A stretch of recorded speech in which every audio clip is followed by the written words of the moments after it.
1 जनवरी 2026 से कई नियमों में होने जा रहा है बदलाव। आपको बदले हुए इन नियमों के बारे में जानना बहुत जरूरी है, नहीं तो काफी दिक्कतों का सामना करना पड़ सकता है। नमस्कार, न्यूज़ 18 का डिजिटल प्लेटफॉर्म आप देख रहे हैं और मैं हूं रितु सिंह। नया साल 2026 लोगों के जीवन में कई अहम बदलाव लेकर आने वाला है। 1 जनवरी 2026 से कई नियमों में बदलाव होंगे, जिसका सीधा असर आपके ऊपर पड़ेगा।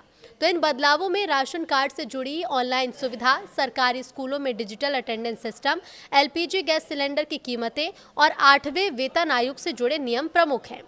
साल 2025 अब अपने अंतिम पड़ाव पर है और 2026 की शुरुआत केवल नए संकल्पों के साथ ही नहीं, बल्कि हमारे दैनिक जीवन से जुड़े कई महत्वपूर्ण नियमों में बदलाव के साथ हो रही है।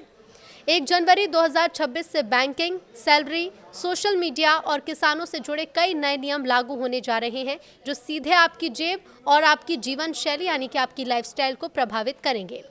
सरकार का उद्देश्य इन नियमों के जरिए पारदर्शिता बढ़ाना, डिजिटल इंडिया मिशन को मजबूत करना और सरकारी सेवाओं को आम लोगों तक आसानी से पहुंचाना है। इन बदलावों से कई लोगों को राहत मिलने की बात कही जा रही है और इस कारण आपको ये जानना जरूरी है कि ये नियम क्या है और ये आपके दैनिक जीवन को कैसे प्रभावित करने का काम करेंगे। तो सबसे पहले जान लीजिए राशन कार्ड के बारे में। 1 जनवरी 2026 से राशन कार्ड के लिए ऑनलाइन आवेदन की सुविधा को और सरल किया जाएगा। अब नागरिक घर बैठे मोबाइल या कंप्यूटर के जरिए नया राशन कार्ड बनवा सकेंगे और उसमें संशोधन कर सकेंगे। इस बदलाव से ग्रामीण क्षेत्रों में रहने वाले लोगों को काफ़ी फायदा होगा। सरकारी स्कूलों में डिजिटल अटेंडेंस। तो साल 2026 से देश के कई राज्यों में सरकारी स्कूलों में डिजिटल अटेंडेंस सिस्टम को टैब की मदद से दर्ज किया जाएगा। इससे स्कूलों में शिक्षकों की नियमित उपस्थिति सुनिश्चित होगी। इस बदलाव से शिक्षा व्यवस्था में सुधार होने की बात कही जा रही है। एलपीजी गैस की कीमतें। सरकार हर महीने की शुरुआत में एलपीजी गैस की कीमतों में बदलाव करती है। इस कारण 1 जनवरी 2026 को एलपीजी गैस कीमतों में बदलाव देखने को मिल सकता है। दिसंबर के महीने में कमर्शियल सिलेंडर की कीमतों में 10 रुपए की कटौती की गई थी। इस कारण उम्मीद है कि 1 जनवरी से घरेलू गैस सिलेंडर के दाम में भी कटौती हो सकती है। 8वां वेतन आयोग। केंद्र सरकार 1 जनवरी 2026 से 8वें वेतन आयोग की सिफारिशें लागू करेगी। इससे केंद्र सरकार के कर्मचारियों की सैलरी में बढ़ोतरी होगी। हालांकि वास्तविक वेतन संशोधन और बकाया राशि मिलने में थोड़ा समय जरूर लग सकता है।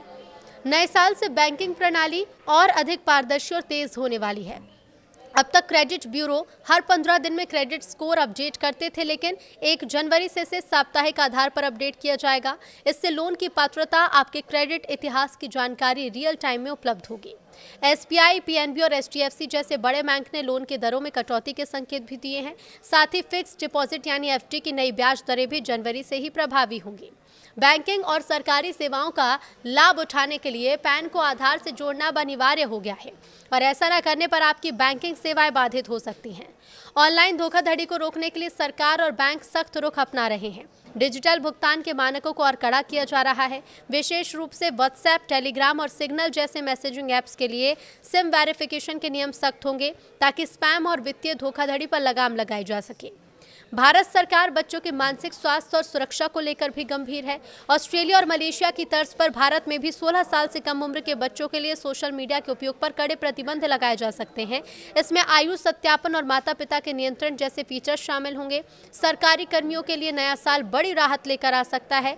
ऐसी संभावना है कि 1 जनवरी 2026 से 8वें वेतन आयोग की सिफारिशें लागू हो जाएं। इसके साथ ही महंगाई भत्ते में भी बढ़ोतरी की उम्मीद है, जिससे कर्मचारियों की इन हैंड सैलरी में इजाफा होगा।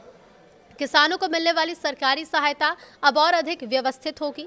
उत्तर प्रदेश जैसे राज्यों में पीएम किसान योजना का लाभ जारी रखने के लिए किसानों को अपनी विशिष्ट पहचान आईडी बनानी होगी। पीएम किसान फसल बीमा योजना के तहत अब जंगली जानवरों द्वारा फसल के नुकसान को भी कवर किया जाएगा। हालांकि इसकी शर्त यह है कि नुकसान की रिपोर्ट 72 घंटे के अंदर करनी होगी। प्रदूषण पर नियंत्रण पाने के लिए दिल्ली एनसीआर में वाणिज्यिक वाहनों पर सख्ती बढ़ सकती है। पुराने डीजल और पेट्रोल कमर्शियल वाहनों के प्रवेश पर नई पाबंदियां लगाई जा सकती हैं, जिसका सीधा असर लॉजिस्टिक्स और डिलीवरी सेवाओं पर पड़ सकता है।